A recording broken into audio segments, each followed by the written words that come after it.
How about one for my student and for the rural Indiana peeps out there, right?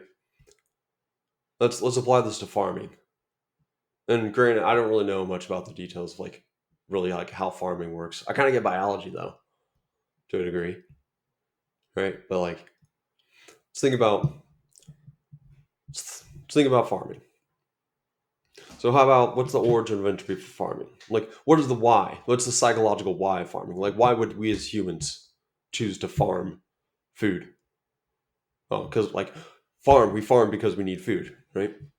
Need things to eat, or we need materials to process and use for other things. So there's a spectrum there. Here we can start off on the spectrum. So there's a spectrum there of reasons that we would need to farm. And so again, we're going back to how there can be an origin of entropy can exist on the spectrum as multiple places as a new origin of entropy. So like relative to the origin of entropy, what like relative to what crop we're going to grow, we're going to get a different spectrum of uses out of that crop. So like corn has has a large spectrum of potential uses. We can eat it. We can process it for feed. We can process it for fuel. We can process it. Corn can be all used for large spectrum of things, right? And so corn being the origin of entropy there, we've worked out the entropy over time of all the things that corn could be useful for us, so we can see and properly use the spectrum of kind of what it could be used for, right? We could see that spectrum because we worked out the entropy over time. We're pretty good at farming, right? And so we know what we can use it for.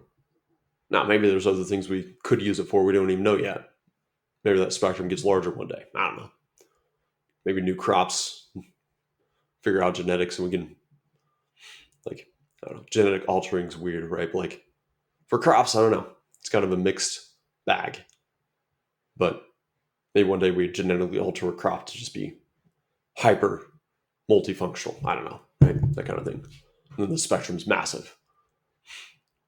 But over time, like with that, the relative to the crop, we have found different ways of relative to the crop. We have found different ways of working through that entropy. So relative to the crop, depending on what the crop is.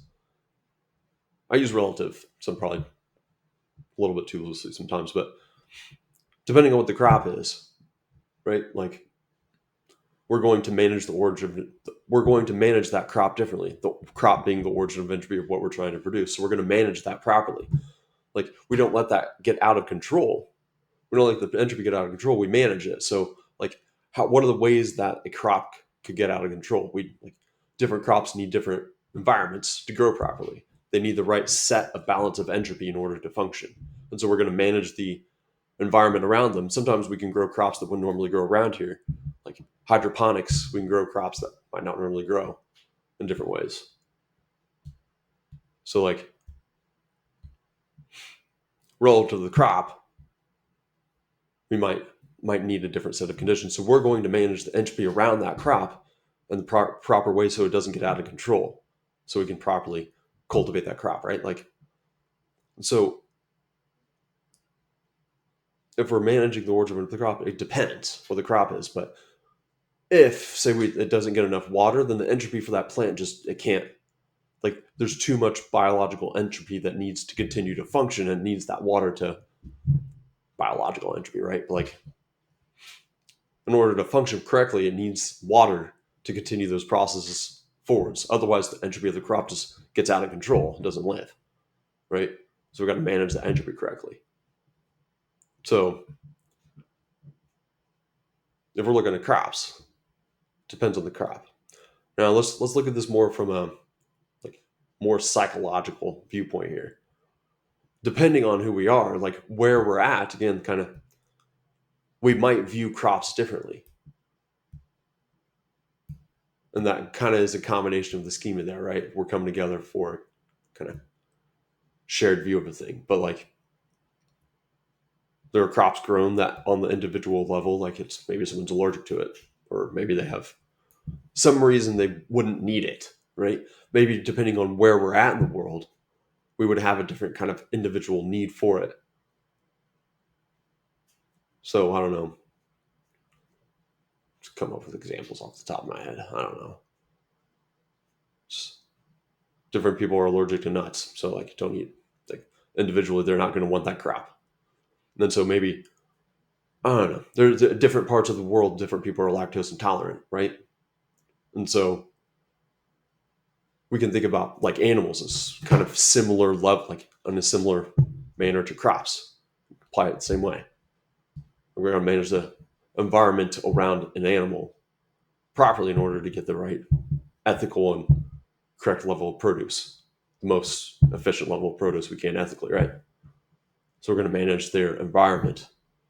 If we're doing it ethically, then they have a good environment for living. If we're doing it like productively, then ethics get mixed, right?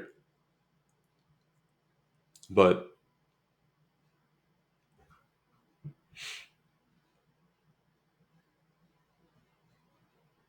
what's a more collective? Like it's kind of going back to a larger area like lactose intolerant. In different other areas of the world, they might collectively just milk cows, no bueno.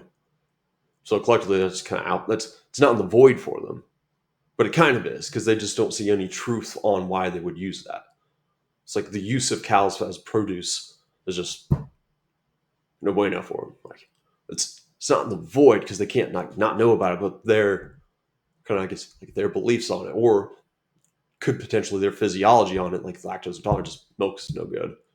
It's like there's just overall less productive need for them.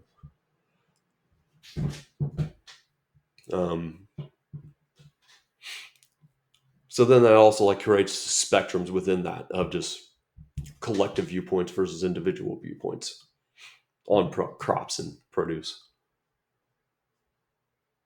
and that's where beauty is kind of at. Like if we're looking at this, we're like we want it to be as beautiful as possible.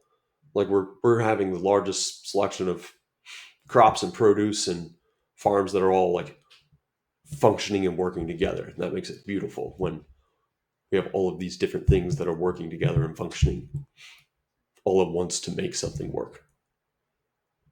We want to apply beauty to it. Didn't really include that in the basketball video. Just made like same thing for basketball. Like we recognize when basketball is beautiful. Getting down. I guess I'm getting back into my Hoosier roots here, right? But like farming and basketball. But like I love Indiana. I just don't like parts of it. But when like a team is working together to score a goal and they work like you want every team member to touch the basketball before. Should include this other video, but whatever. Like when you want every team member to touch the basketball before to score a goal, like that makes it beautiful because we're all working together for the shared common goal, all for one view of the thing. So you kind of see what I mean there.